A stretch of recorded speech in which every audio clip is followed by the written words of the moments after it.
Mayamda happy Sabbath. Nasigi fourth quarter lesson ahum suba lesson sina the law as teacher haiba parami koina tamgada se yamna nungaiba yamna khangbada yam kanaba parami adu ko koina hawdringai mamang sida koina soda amuk haijasi koi brother kumna awwa prayer no begin nungsiba na talaba matam kuling magdami oibigi damakta kathopna lairaba sama u loksindige lao haina ngaiduna laibi di basarga laiba sidaba ahimba ishor prabhu naku yam thagatsari akoigi punsida anauba ama pibirakna ngasisu amuka hanna Sabbath lesson akoi discuss tawdabagi matam pibigi damakta yam thagali loina na prabhu akoigi discussion se hodi hawdawre aroi ba pau nang na ku loina view akoi na khangdaba khuding mak nang na hapta na ba sei du hapta na bagi tambal thona pibigi prabhu akoi na ibo na khuding mak si prabhu na akki animba amusung nanggiling tholi ba chawkat na ba amusung naki na tik na gun pungdok na ba oina na ba prabhu akoi gi maraksida bu yaw view ai amatang ay rabbi Jesus Christ ni jari amen amen. Nasigi title sina the law as teacher. Uza se ayan gumani haiba se koi makata dile title se ikan explain kitang tawbiyo kari gi maram modana uza se ayan oridono koi yathang se kitang memory text kana padine mamanga ngasi koi para hai swana nang hai bu na lo as teacher koi ain se lo se koi gi oja gu ni hai kana bu na di lo se laitre hai chu lai po lo se loire lo se laite ngak gi darkar ta ain laite hai bu lai ain laiter di kam hai koi no bu na mudra po spiritual de kak na de koi hojik prithvi dasu secular dasu ain si layaba adana ain laite haibiyade the law as teacher adubu yathang se yathang asina aikoi gu righteousness oibini ngamte yathang ngapa asina ain ngapa asina aikoi sarga su kan ngamde aduga aikoi dharma su chenan ngamde yathang haibisidi sukna tangi aikoi bu tambiba haibidune ba aikoi bu sarga kahangadaba aduga aikoi bu dharma chen hangadaba adudi Yesu Christ khaktani adubu ain laitarabudi Yesu Christ ki manak sang yade Yesu Christ ko ta thajaraga ain singak taradi aikoi Yesu bu nungsibugi that ma kari su darka tade aduna aikoi gi ojani ai achumba magni ain hai ste aikoi gi ojani aduna one of the functions of the law is to point out sin neba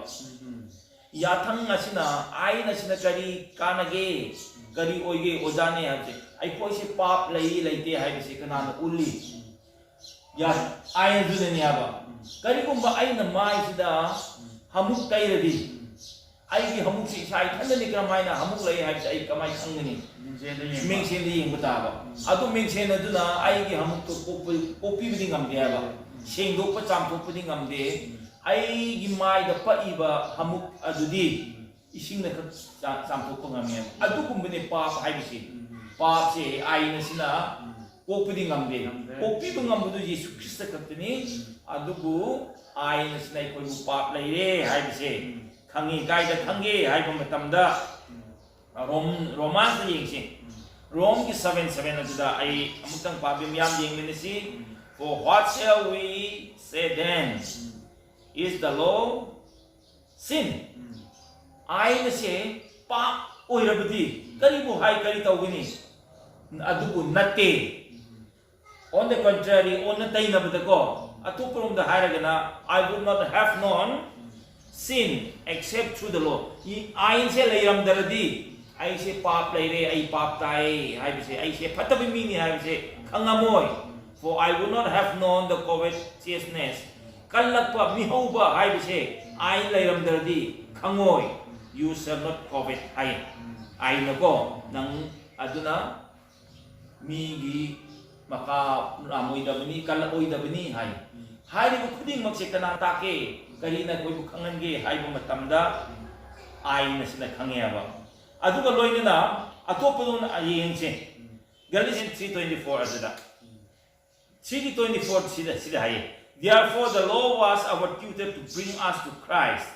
that we might be justified by faith sida mayik seng na mari chumna hai ba haidro maram aduna ya thang ain hai bisidi sukna tange koi bu tutor ne ba ai koi bu tambiba ho ho Christian wonda purakna na ba aduga achumba aduna thajabigi mapan ai koi bu chumthok pina na ba Jesus Christ da purakpa pubirakpa adunya ba adudi ain sina ain se laite hai bisu ya natra ain si lai tinausa ai koi confuse tawroi si lo hai bisi ain hai bisi lai ain na sina ai koi bu Jesus Christ gi manakta pubibini ai koi pap si lai hai bisi ain na tapuni karumba masina lairam dardi koi pap lai hai bisu khangoi aduna the Lord teach us how to live ain sina koi karamai lai gadage karamai chagadage karamai hingadage hai bisi ain sina tai ba au si kuding mak ase ai koi na pangthokpa ngamnanabigi damakta asigi niyom niti singse isona pami hai ba isona masigi niyom niti kuding makse aina laiba niyom niti mase koina kuding makse pangthokpa ngamnanaba achieve oiba ngamnan taunanabigi damakta isona ikoi pami hai ba ko masini kenogi ngasigi koigi ain maram hoi the lowest teacher hai bisi ko ain se ojani hai bisi marchuna hai bisi yam fazaba point ne aduna aina dama chenba ngamdrabasu arang bam phangde hana ai de kanade habanate koina nasi nanari se ayansina amot pa koi amot do khangale Jesus Christ dakar tai habaze khangale habaze ani asegi memory text ni yam fazaba memory text ni Deuteronomy 6 ki 5 verse -9 you shall love the Lord your God with all your heart, with all your soul, with all your strength. Kaya iso ko nung siba matanda. Hawa. Nakchang yaw na. Pangan yaw na. Nung siga na ba ni hai. Ito na koy na ayan hay na rize yakang hay ze koy karam hay na yakang ze ngak ka ni. Ay di koy na yakang ngak pa ze ki na ngak ka dra. Koy yakang ze yakang ze ngak pa ze da koy kanong tore iso na koy bu dandi pina ba ki ni hana khan ka dra. Koy na sida marik tum na pana nung sina koy na jobu nung sira ka di yakang ze ngak ka ni ado koy na matang daba lesson sida karam hay na nung sina ngak ka ni karam na iso gi mama na pina sa kani habi so kitang briefly on ya kitang habi hai nang question se yam phai to fear God hai ne ba chobu ki ba hai ne ba oi wiki nang na jo swana para iba wiki Deuteronomy gi kai dong do na ishor se koi thamoi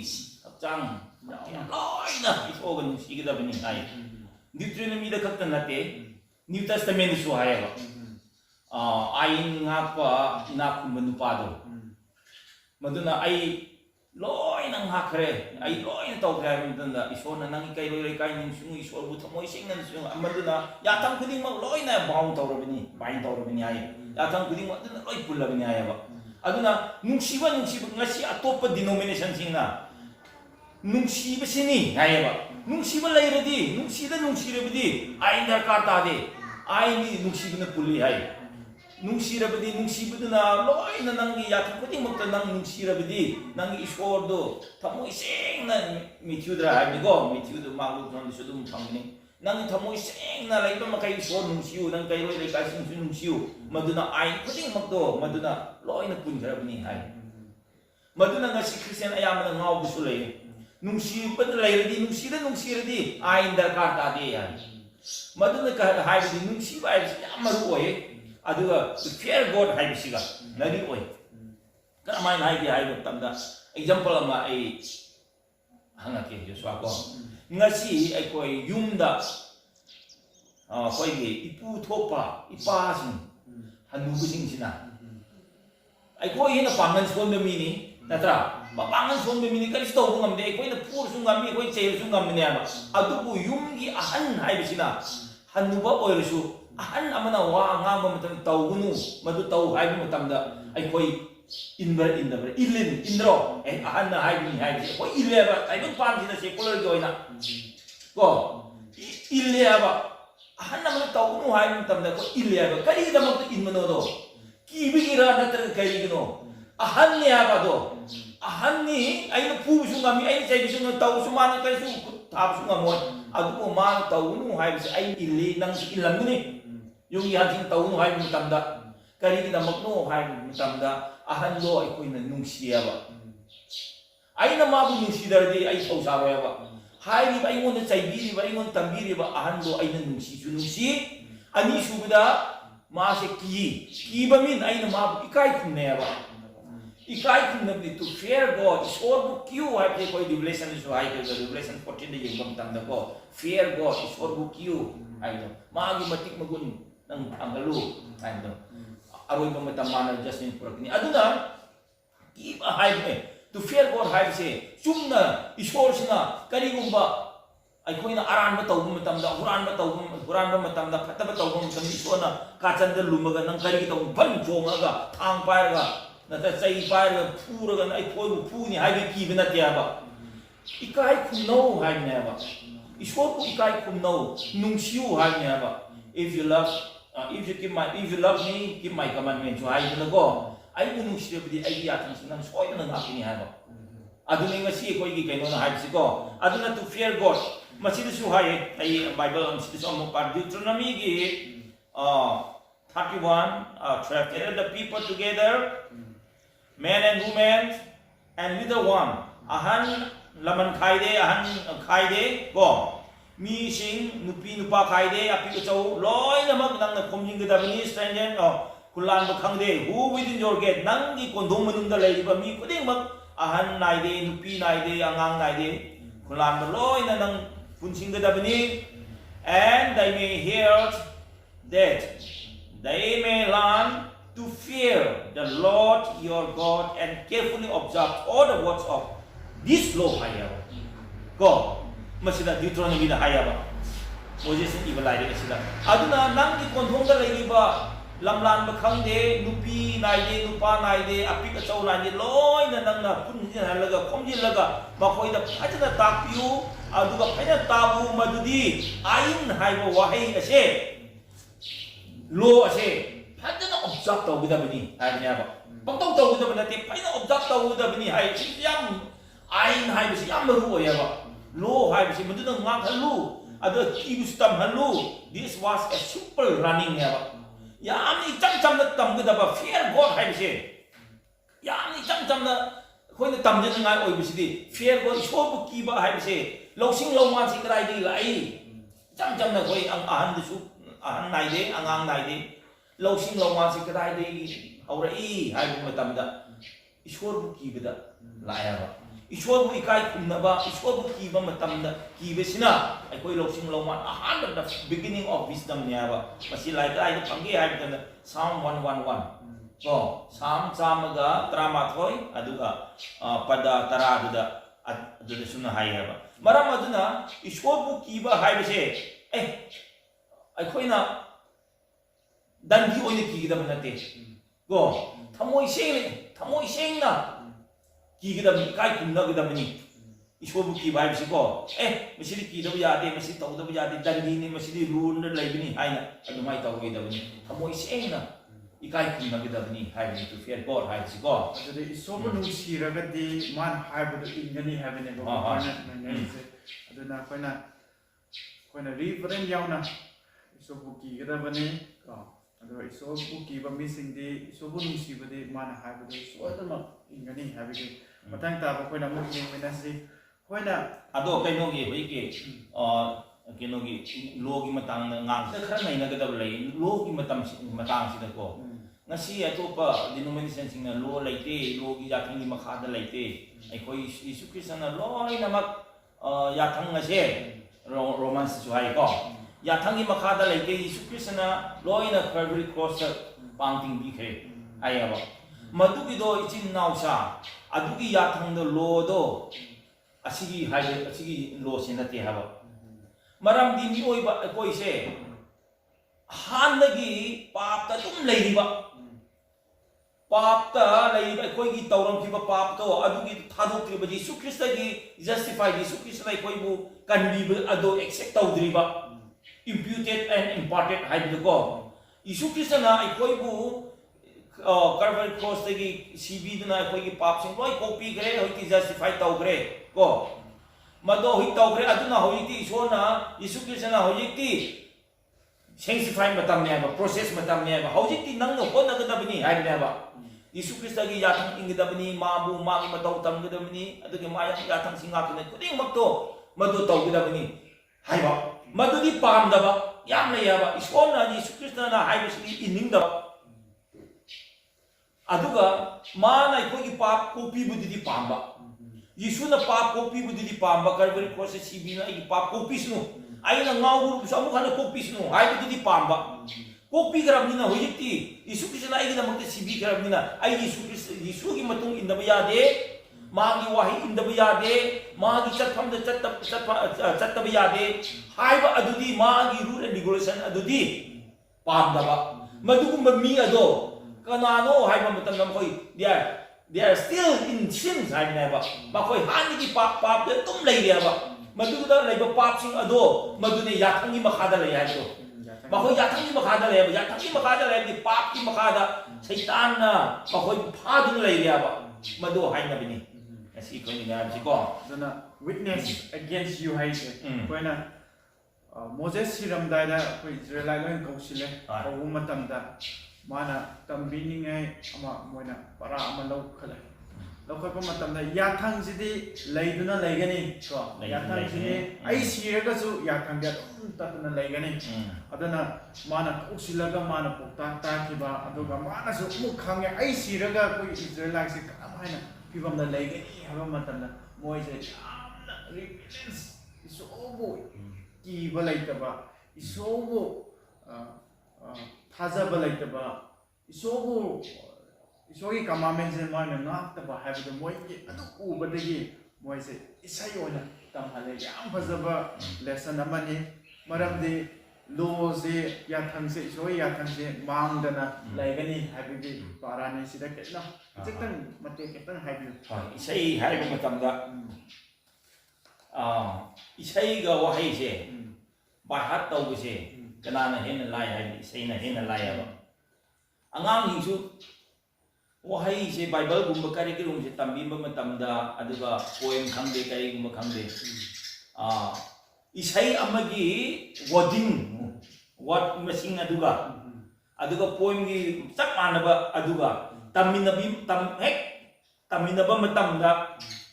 han na bai hataw si isai dina han na bai hataw rakini ba angang sing hen ai goi suni ko isai dina han na bai hataw rakini ba paraga kaino dudi poem gumba dudi kaino dudi Rhyme gumbo or so moy pa by hatora ba isai already hek by hataw niya ba nuduni isai ka na ba bisi ko ado Moses na tawi ba siya phajaba kaino ni system amo ni isai oina thambir di moy saga lai kan num singna lai kan niya ba adu gini adu ba ai so ang hai ni ngai lam tang sila Bible mo tang par ke ko Deuteronomy ki 31st ki 26 ta Deuteronomy padu adu puntrama thoi pada puntru adu da singhay Take this book of the law. Go. Aingi like sing ase lausilu and put it beside the ark of the covenant of the Lord your God. Nangi Ishwar Prabhu writing ogi covenant jan minat agreement go. Madugi Akhup adu. Madu mana adu the thamdilu. That it may be there as a witness against you. Maduna nang haki saki oigini. Ayaw. Saki oigini. Nasi keno misiko. Saki oiba. Hai bisnya ba. Mara maduna saki se. Ay amuk tang Diyos wangon desu. Tang hangingin. Saki hai do. Witness hai bisika. Law hai bisika. Kari kit na balay. Law ga. Witness kasi. Kara keno tau ya ba. Kara kit na balay ba ko. Witness hai bisine karamano hai bukanda witness asidi ai koina ta graba ai koina uram graba aduni ko conflict kumbinaba sokpa yaba uba yakrabnina witness haibisi aina udri fawdi witness haibi yadeba ngasi ma tomba amasung keno ga John and keno haibisi tom haibisi babani si khatnare ko natraga keno sina John sina mi amagi pot Quran kare mase aina I witness aina mit asina manu Quran bu udri fawba ai manu na masi Quran kare haiba ai haibi yadeba aduna wahai oisu aina tadri fawba afaba wa oisu fataba wa bu oisu aina tadri fawbudi adu ai pibi yadreba witness oibi yadreba aduna minna uba nataraga tagraba adubu witness ni go masi witness oyu haibise aduga law haibisidi aduna tiya law sidi khara kene law sinadi kari hari law sidi ai koina law na haibisidi it sees in us law sina ai koi wanda uya ui ai koi ki pap si to ai na sina di ai koi ki pap se koi wanda uya ba mana ko witness sina di u khraba hai ni ta khraba adu khakta da kenu taw ni adu bu ya thang law hai si di ai na hai si di ai koi da kari lai no hai do ai koi na di ude ai koi na di khang de adubu law aduna ain aduni khangi maram aduna the law testified against us hayaba the law testified against us ai aduna kramai haige haibuna kenogi romans ki ahum ko romans ahum 23 dudi yengba mata for all have sinned and fall short of the glory of God ai koi se पाप लेरबनी आबा पाप लेरबनी ना ईश्वर की मतिक मगुन अदुदगी कोई सोन धरे आबा आई कोई से पाप ता अभी दमकते आबा पाप की ओइ रबनी लोइन म अदुदगी कोई सोन तग लेरे मरम अदना पाप हाय बिसी केनो यस्वा कोई पापी द पोख रबनी हैनो पाम्बी से नंग मना लोइन मसा लोइन कथल बसु मरा केनी मही लोइन हितोसु पाम्बी अदो मरा अदो लैदी मखैदी हैनौ चारा हैनौ याबा नंग हैनौ नते हाय यादे नंग मना लोइ हितोसु मही दो लोइ हितोसु हैनौ दि दुम हैनौ नि अदुगा चप मानै बा पाप से कोइ को पाप लमदम असिदा पोखरबने पाप त पोखरबनिना ai कोइ से पाप पिने याबा कया दु सेंगबसु कया केनो तौरबसु कोइ से पाप नि मरा मदुना पाप ओइरबनिना यीशु ख्रिस्टगी स्वर्गी मागी मतिक मगुन दुदि कोइ से सोन करे याबा मदुदि काम हायना करी उपाय लै याबे यीशु ख्रिस्ट खतने याबा ai koi omugana righteous oi mangam gadaba ai koi kari kari orjo loksin mangam gadabni Yesu Christ khakne aba Yesu Christ ki pambai na tana upa laiti hai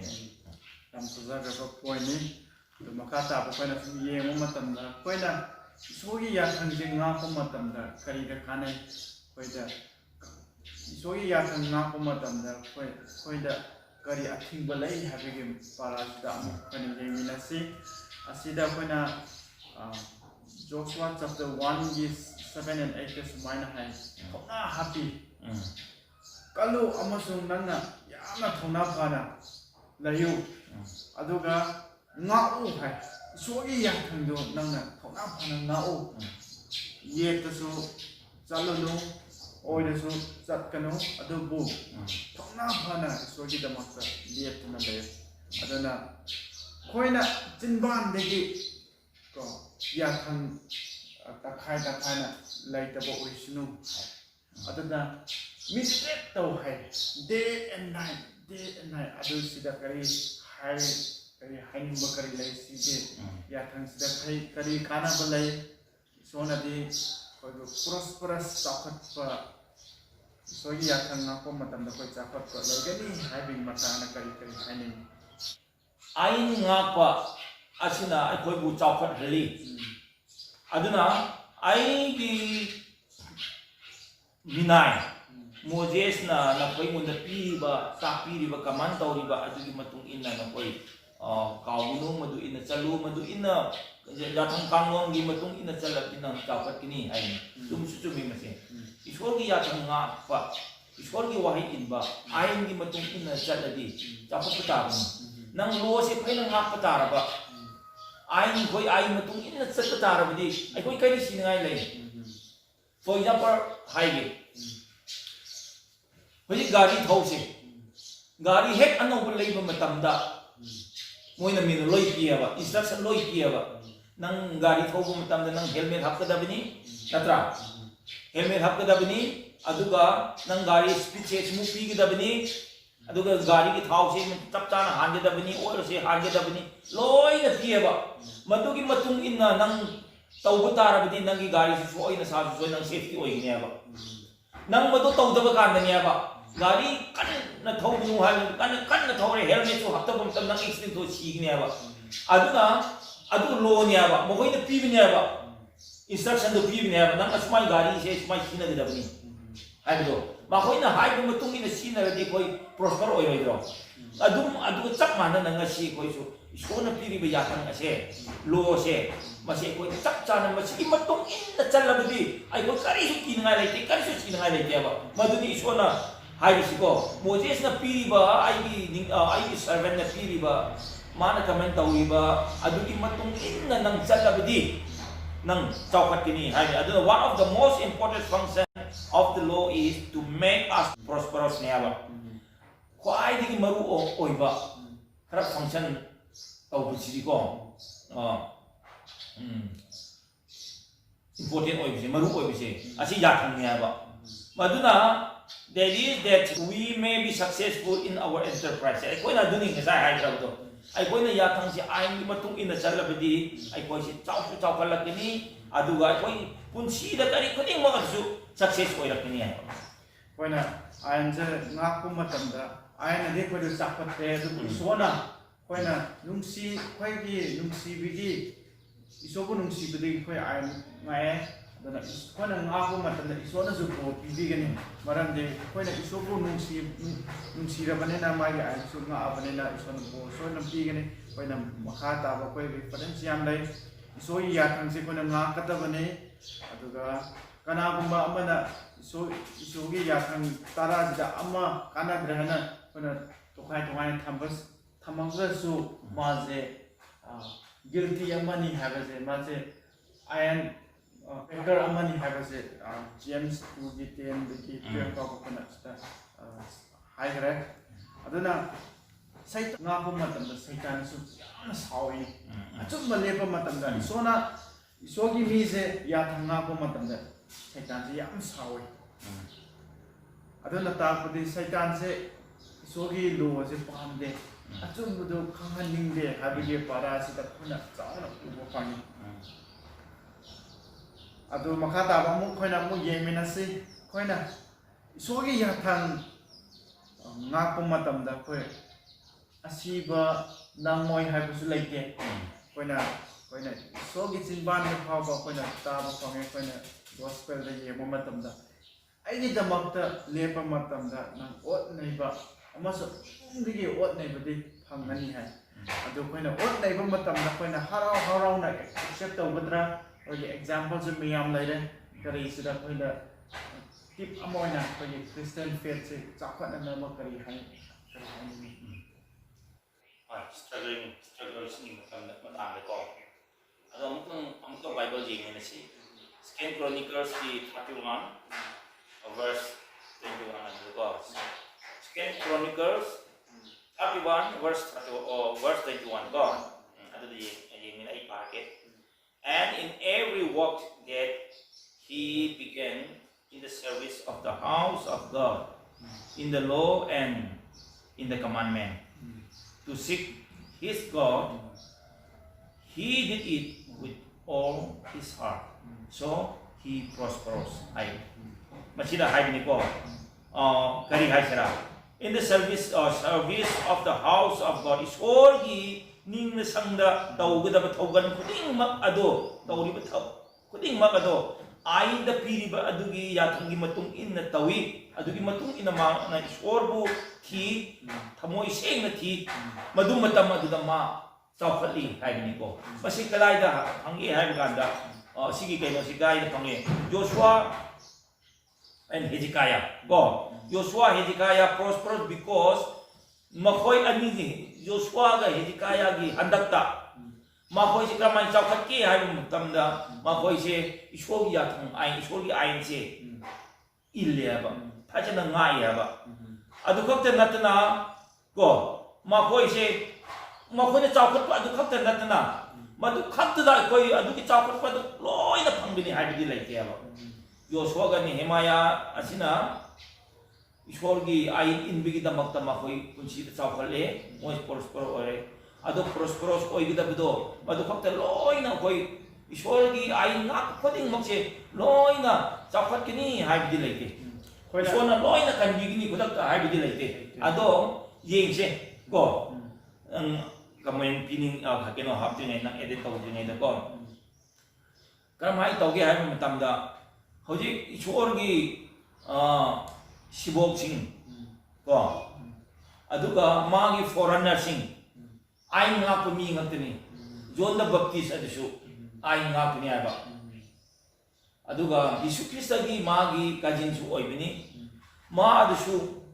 ai nga na isor gi ai nga na isor gi matung inna wa inna Yesu Krista gi matung inna mga katale ko sagar haipsi ngasi gi sagar sida ai ko isor gi ai se nga ga ko loina awa ana si pangoy haipsi leite Yok adusu aduni Yok adusu kaya wai Mangi nupi ang lantum loy na mangi dunang Natro Masuk kat na stagar tawi Por adusu aduni Tayrak pangi Aduga Por mo na pangmusi yang layna Bondi dusu tami Aduga Hi kai dusu mangi jahas dusu Basa pamadanda Isin kayo na da Osin na ma Irak kayo tawi duna Sip mangi Hi kai dusu ma Tingay duna ko Asiku mawana si pangdaman natin adu khakta nati ato pising dusu ishwar ki sibok sing ishwar ki tung in mising nung thar ghat pa gumba thang kaktat pa gumba horai na khai gumba uta parta da yung gumba madu khakta ni masikari ki damak tano hai bukanda kuding mangse ko tang khai na ai in ba kuding makai se loi na chawkhat kini loi na nungai ba phangini ishwar na loi na kudak ta kanbi kini hai ba lai ke maram di kari kino hai ba matamda Masih ko ina layriba prithibhi ase saitan na mana makut pai ba lam ni haba saitan na khudum changrab lam anina mana pam sidi mi oi bising se chawkat taba sini haba ishwar ga mani lai taba nak na daba masih kan na hon na bane ba madugi da makne saitan na masih pubi gi mana pai gi fight ko ina fight ho gi da makne haba ai ko ina awa na tari ba Saya pangi bising siya. Ado kating makase aroi mo matam dede ko loy na victory oiki ne ko. Ko na lang mo oiki ni. Nam kazo point ni. Ado ga John the Baptist man mga ka ise muka palm tree se achum do thin badege. Nang se lale hairo bagi ma se tadi pange ba. Ado na ta pati lai ba me achum ba palm de kata ba tab do pame. Ado ga achum ba do ko justice pinning de. Ina kumba aduga patabata na lo ga sama bigi adugi Meitei rom da pana ugo pami adubu koina adu maina tawre haduna koina discourage oi dabani maram je koina prithvi da hinglingai matam de adu phangani adubu koi goldi sagaduni nunga aina pamda aduna koina trials mayam koina struggle tawringai matam da koina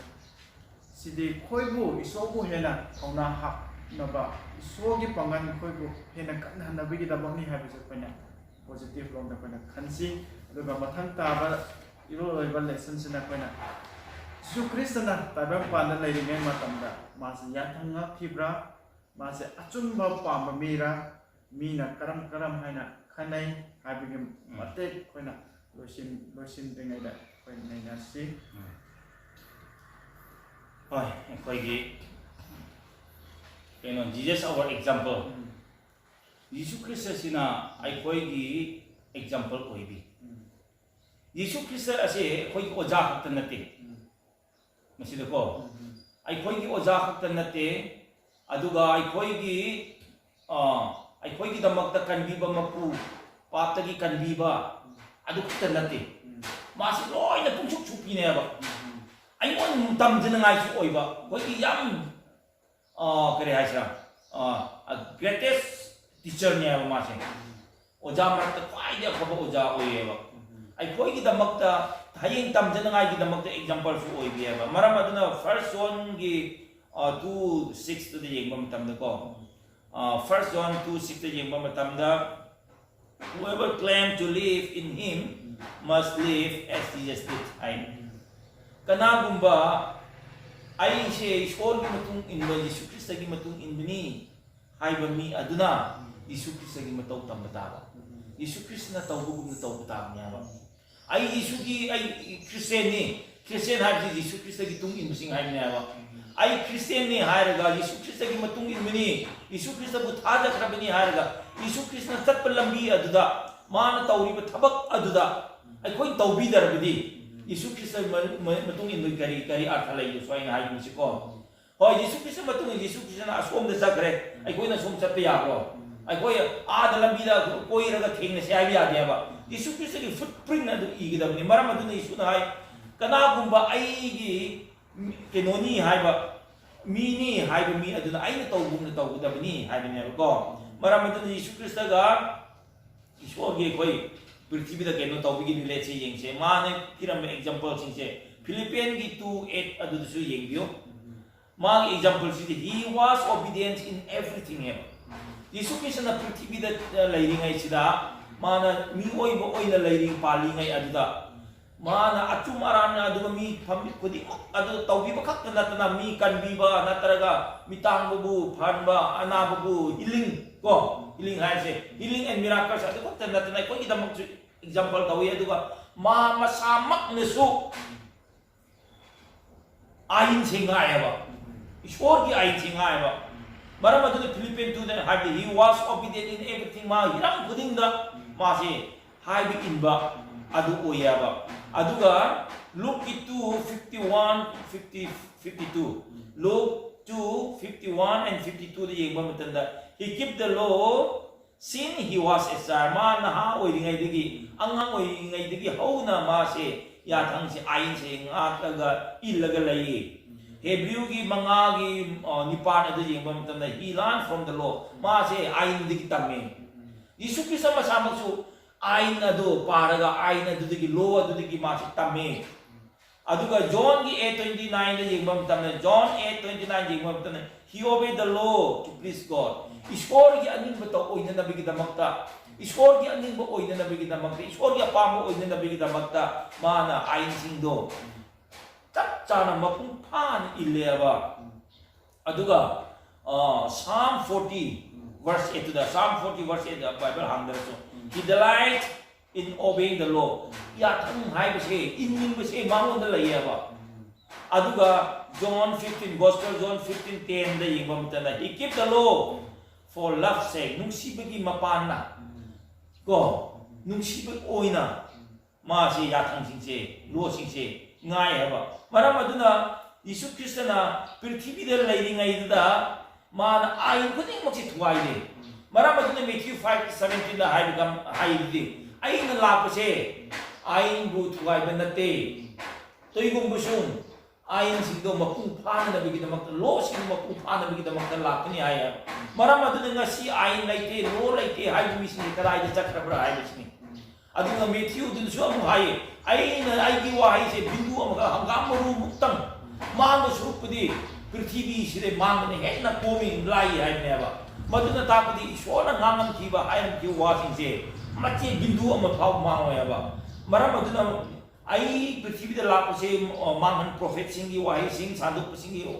wahi mangan lap na te tuigo musung mahoi gi wahi sing du mapung phan ba aim du mapung pha ba lakni ai ba amaduna Jesus Krista na prithvi da lai ngai sa ma samak se khoi gi example ai khoi nyoi bising gi damak ta ying tamjana ngai oi na bigi damak khoi gi example oye ba ai ding loi ngai ai ka si tuai de koding mak ai de gi ngai ma pa na aduga kuding mas koi kita mati hiram kuding mak koi tamjana ngai koi birami maram aduna kadi ko mangasi ai koi su Yesu Krista nungsira bidi if you love me keep my commandment ado maso koi kawai da bini Yesu Krista nungsi hai kuding mak mi kuding mak na lo si ai si ngak da bini ai ngak ta ba ma mu nungsira bimi sini ai ngak ti ko ado ai ngak ta bimi sini Yesu Krista nungsire ai ado ai yam phajaba point ni khana masi nainari ba topic se aduga keno nang loisimding ai tang comment ai hoi keno lei hapning ba ma lei yamna keno pamjaba ko James king sign nang su hai James 2:17 do obeying the law is a sign of our faith and our love of Jesus go aduni yam fazaba point nasi fazagaba para nasi nainare the law as teacher ya ayan je koi uzani asigi para sida noina question hangning mayam sing aduga noina samnam na ba khra leiraga su comments ta kano review kana every possible kana ta kana reply ta na ba so gi ya thang je kara ko kanai habigi mata na ko naina tre adu mayam sing su comment to view kana su so gi ya thang je karino habidu kana khamina si ado kogi brother ko puzu yam thagasari sigi mata anja se lawraga kogi sabas ko se mapung phan na bigi damakta pada yengi ba mayam sing video mayam sing su matangi sabas ko ga amu yauna na bigi damakta su taram na oksari aya da bidai lamina si